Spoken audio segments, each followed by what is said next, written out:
नाम गोड ओठी माऊली माऊली, अंतरी भेटीची चाहुल,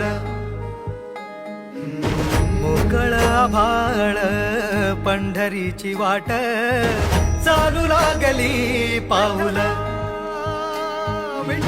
नाम गोड ओठी माऊली माऊली, अंतरी भेटीची चाहुल, निघाली पाऊले दर्शनी, ध्यास लागला पंढरी. हो असं या उरात दाटली माऊली.